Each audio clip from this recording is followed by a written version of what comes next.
மதுரையில் கல்லூரி மாணவர்களை குறிவைத்து ஆன்லைன் மூலம் போதை மாத்திரை விற்பனை செய்யும் கும்பலை காவல்துறையினர் கைது செய்துள்ளனர்.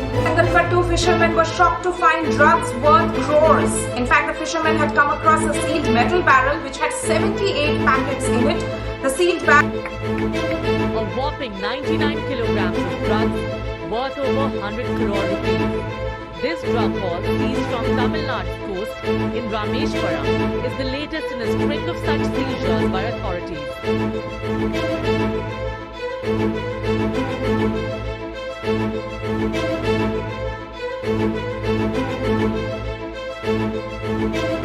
ஒரு நாட்டை அழிக்க வேண்டும் என்றால் கல்வியை அழித்தால் போதும் அப்படிங்கிற வியூகத்தை தான் பிரிட்டிஷ் கையில் எடுத்தாங்க. அவங்களுக்கு தாழ்வு மனப்பான்மை வரணுன்றதை முடிவு பண்ணுறாங்க. அப்படி இன்ட்ரடியூஸ் பண்ணது தான் British education system, western education system. ஒவ்வொரு இந்தியனும் அவனுடைய படிச்சுட்டு இருக்கக்கூடிய வெர்னாக்குலர் லாங்குவேஜ், அவனோட தாய்மொழியான கல்வியை, அவனை இந்த திறம் வாய்ந்த இந்த கல்வியை அவனுக்கு தாழ்வு மனப்பான்மை வர மாதிரி அவனுக்கு அப்படி தான் அதை அடிமைப்படுத்தணும் அப்படின்றத முடிவு பண்ணுறாங்க. அப்போது அந்த கல்வி ரொம்ப ரொம்ப ரொம்ப மகத்தானது. எந்த ஒரு அரசியலாக இருந்தாலும், அது வடதுசாரியாக இருந்தாலும் சரி, இடதுசாரி யாராக இருந்தாலும், முதல்ல அவங்க கொண்டுட்டு மாற்றக்கூடிய விஷயம் கல்வி தான். அப்போது கல்வி மூலமாக ஒரு சித்தாந்தத்தை, ஒரு ஐடியாலஜியை கொண்டு வந்தாங்கன்னா ஒரு தலைமுறை வரைக்கும் அது அது அது அப்படியே இருக்கும்.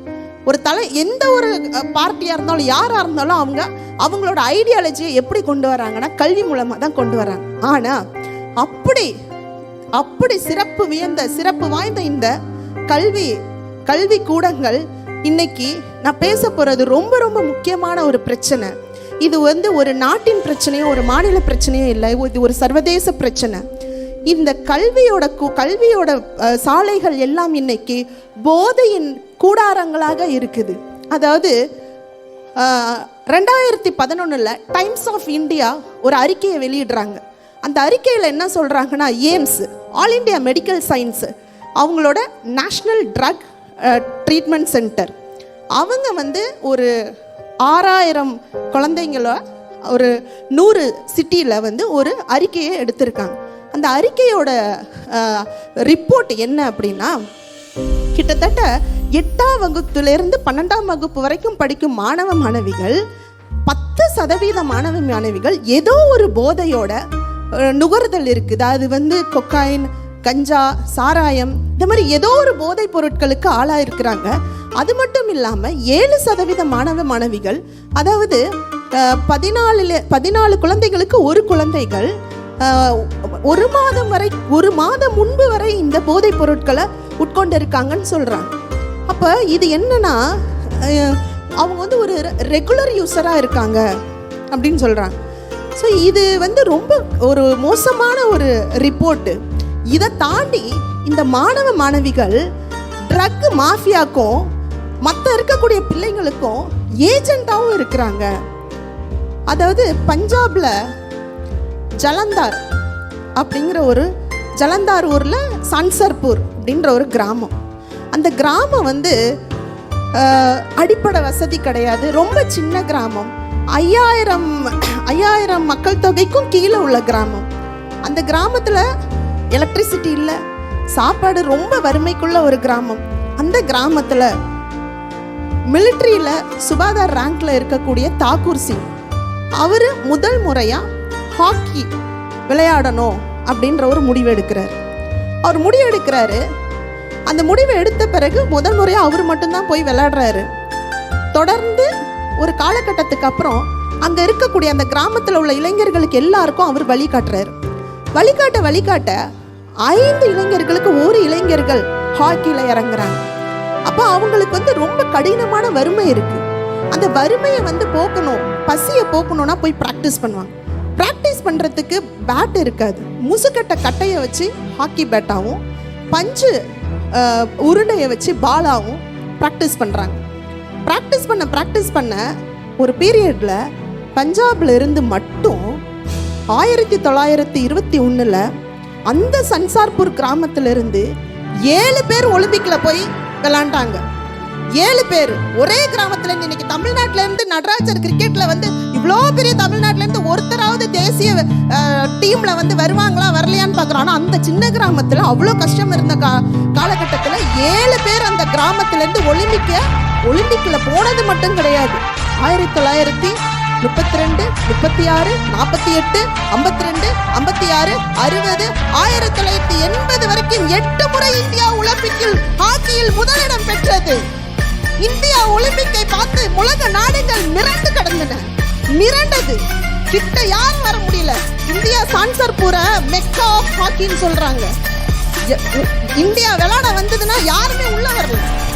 அவ்வளோ வழிகாட்டுதல், அவ்வளோ வறுமை, அவ்வளோ கஷ்டம் எல்லாத்தையும் தாண்டி ஒரு கிராமத்துல இருந்து அத்தனை பேர் ஒலிம்பிக்ல தொடர்ந்து இந்தியா ஹாக்கில ஜெயிச்சிட்டு இருந்தது. ஆனா கடந்த சில சதாப்தங்களா யாருமே வரல.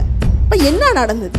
பஞ்சாப்ல இன்னைக்கு 65.5% இந்த போதை ஊடுருவி இருக்குன்னா புற்றீசல் மாதிரி ஊடுருவி இருக்கு. அதாவது 3ல் 5ல் ஒருத்தர் ஹாக்கிக்கு போன காலகட்டம் போய் 3ல் ஒரு குழந்தை இன்னைக்கு இந்த போதைக்கு அடிமையா இருக்கு. ஸோ இது பெற்றவர்களையும் உடன் பிறந்தவர்களையும் தேசத்தையும் படிக்குழியில் தள்ளி கொண்டு இருக்கிற நேரம் இது. இதுல இன்னொரு பிரச்சனை என்னன்னா, இது ஏன் இவ்வளோ ஈஸியா பஞ்சாப்ல இந்த பிரச்சனையை அடிச்சுன்னா, இந்தியா வந்து கோல்டன் கிரசண்டா இருக்கக்கூடிய ஆப்கானிஸ்தான், பாகிஸ்தான், ஈரான், கோல்டன் ட்ரையாங்கிளா இருக்கக்கூடிய கம்போடியா, லாவோஸ், மியான்மர் இதுக்கு இடையில இருக்கு. அப்போ United Nation on office of crime and drugs அவங்க என்ன ரிப்போர்ட் சொல்றாங்கன்னா, இந்த உலகத்திலேயே மிக அதிகமான ஓபியம் ப்ரொடியூசிங் வந்து ஆப்கானிஸ்தான்ல இருந்து மியான்மர்ல இருந்து வருது. அப்போ இடைப்பட்டு இருக்கக்கூடிய இந்த இந்தியாவில் பார்டர் ஸ்டேட்ல மிக அதிகமா இது பரவுது. இதுல இன்னும் கவலைக்குரிய ஒரு விஷயம் என்னன்னா, இந்த கடலோடு இருக்கக்கூடிய சமுதாயத்திலையும் இது ஈஸியா பரவிட்டு இருக்கு. அப்போ அதாவது எந்த ஒரு சமுதாய பிரச்சனையா இருந்தாலும் அதுக்கு மிகப்பெரிய தாக்கம் யாருக்கு இருக்குன்னா இந்த கடலோடி சமுதாயத்துக்கு. அது இயற்கையா இருந்தாலும் சரி, சுற்றுப்புற சூழலா இருந்தாலும் சரி, இந்த மாதிரியான சமூக பிரச்சனையா இருந்தாலும் சரி, அவர்கள் அதற்கான தாக்கம் அதிகமா இருக்கிறது இந்த சமுதாயம் மேல. அதாவது இந்த கடலோடி சமுதாயம், இந்த மீனவ சமுதாயம் இருக்குல்ல, இந்த மீனவ சமுதாயத்துக்குன்னு ஒரு சமூக பாத்திரம்னு ஒன்று இருக்கு. இந்த சமூக பாத்திரம் என்னன்னா, இந்த மீனவ சமுதாயத்தை சினிமாக்கள், ஊடகங்கள் ஒரு மூடர்களாகவும் ஒரு அடிதடி செய்பவர்களாகவும் அப்படி காட்டிட்டு இருக்காங்க. அதாவது எல்லா சமூகத்திலையும் பிரச்சனை இருக்குங்க. இந்தியாவில் வந்து பாகிஸ்தான் ஆர்மி ஒரு ஃபிஷர்மேனை, ஒரு மீனவனை கைது செஞ்சா இந்திய மீனவர்களை கைது செஞ்சிருக்காங்கன்றாங்க. ஆனால் இலங்கையில் கைது செஞ்சா தமிழக மீனவர்கள்ன்றாங்க. வேற யாரோ ஒரு இடத்துல ஏதோ கொலையோ ஏதோ ஒரு பிரச்சனை நடந்ததுன்னா அதை என்ன சொல்றாங்க, அந்த சமுதாயத்தில் அந்த இளைஞர் வந்து இந்த ஊரை சேர்ந்த இந்த இளைஞர் இந்த தவறை செஞ்சிருக்கான்னு. ஆனா இதுவே வந்து இங்க நடந்ததுன்னா மீனவ சமுதாயத்தை சேர்ந்த இதுக்கு இன்னும் அடிஷனா இந்த சினிமா போன்ற ஊடகங்கள் இந்த மீனவ சமுதாயத்தை காட்டக்கூடிய ஒரு இதுக்கு பேரு சோஷியல் கேரக்டர் அசாசினேஷன், சமூக பாத்திர படுகொலை. ஐயா, ரத்தம் கொதிக்குது, அது அல்ல. இந்த சமூகம் அப்படி அல்ல. இன்னைக்கு கடலாய் திரண்டு வந்திருக்கும் இந்த மாணவ மாணவிகள் எங்களுக்கு கடந்த 35 நாட்களாக இந்த சமூகத்தில் சென்று ஒரு இடமாக ஒரு கிராமமாக சென்று நீங்கெல்லாம் வாங்க, அதிகாரத்துக்கு வாங்க. ஏன்னா மண்டல் கமிஷன் வந்து பழங்குடியினர்ல ரெக்கமெண்ட் பண்ணுங்கன்னு சொல்லியாச்சு, அதை எல்லாரும் போராடிட்டு இருக்காங்க. ஆனா இந்த பிள்ளைகளாம் நீங்க வந்து அதிகாரத்துக்கு வந்து ஒரு ஆபீசராகியாவது இந்த சமூகம் மேம்படணும் அப்படிங்கிறதுக்காக உழைச்சாங்க. 1300 பேர் எங்க கிட்ட ரெஜிஸ்டர் பண்ணாங்க. புதுச்சேரியில இருந்து 1332 பேர். அந்த 1332 பேருக்கும் சாதிக்கணும்ன்ற வெறி இருக்கு. ஆனா எங்களுக்கு இருக்கை பத்தல. ரெஜிஸ்ட்ரேஷனை ரெஸ்ட்ரிக்ட் பண்றோம். அது ரெஜிஸ்ட்ரேஷனை ரெஸ்ட்ரிக்ட் பண்ணி கொண்டு வந்தோம். இப்ப முத்து சிப்பிகள் இந்த மாதிரி இருக்கக்கூடிய கடலோடி சமூகமா இருக்கட்டும், மலைவாழ் மக்களா இருக்கட்டும், இன மொழி எல்லாத்தையும் தாண்டி யாருக்கெல்லாம் கல்வி வேணுமோ, யாருக்கெல்லாம் அதிகாரத்தில் செல்லணுமோ அவங்களுக்கெல்லாம் ஒரு ஊக்கமாகும். அவங்களுக்கெல்லாம் இந்தியா முழுவதும், இங்கே மட்டும் இல்லை, இந்தியா முழுவதும் கிராமமாக சென்று இந்த முத்துசிப்பிகள் பயிற்சியை கண்டிப்பாக மேற்கொள்வோம். கண்டிப்பாக முத்து சிப்பிகளை அடையாளப்படுத்துவோம். நாங்கள் தொடங்கினது சென்னையாக இருக்கலாம், தலைநகரம். ஆனால் இதோட உண்மையான தொடக்கம் கன்னியாகுமரி. புதுச்சேரி ஒரு சிறப்பு மிக்க ஒரு இடம். ஏன்னா இந்தியா முழுவதும் சுதந்திரம் போராட்டம் நடந்து கொண்டு இருக்கும் போது இந்த புதுச்சேரி ரெண்டு கையையும் நீட்டி எல்லாரையும் இங்க பாதுகாவலா வச்சிருந்தது. வெஸ்ட் பெங்கால்ல இருக்கக்கூடிய அரபிந்த கோஷா இருக்கட்டும், வஉசியா இருக்கட்டும், ராஜகோபாலாச்சாரியா இருக்கட்டும், எல்லாருக்குமே இந்த புதுச்சேரி கையை இருந்தது. இந்த புதுச்சேரியில இந்த ஒரு சர்வதேச பிரச்சனை இந்த மேடையில நான் சொல்றேன் அப்படின்னா, அதை தாண்டி இந்த பழங்குடியினர் பட்டியலில் இந்த பிள்ளைங்களை சேர்க்கணும். இந்த ரெண்டு விஷயத்தையும் சொல்றேன். நான் நிச்சயமா இதற்கான ஒரு தீர்வு இருக்கும் அப்படிங்கிற ஒரு நம்பிக்கையோட நான் இங்க சொல்றேன். அதாவது அதே மாதிரி நீங்க இந்த வாய்ப்புகளை பயன்படுத்திக்கணும். இந்த வாய்ப்புகள் எல்லாருக்குமே அமையாது.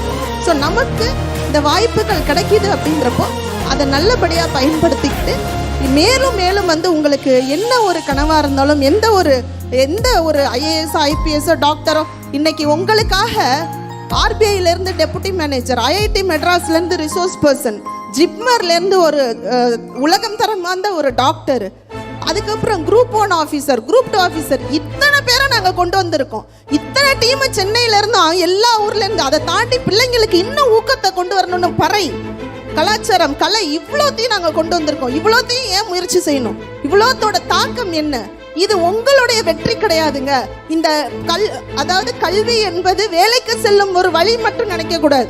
இருளில் மூழ்கி கிடக்கும் உங்களையும் இந்த சமூகத்தையும் முயற்சி மேற்கொண்டு இருக்கக்கூடிய ஒரு பெரிய கருவியா நினைக்கணும். கல்வியை நீங்க கருவியா எடுக்கணும். You should take it as a weapon.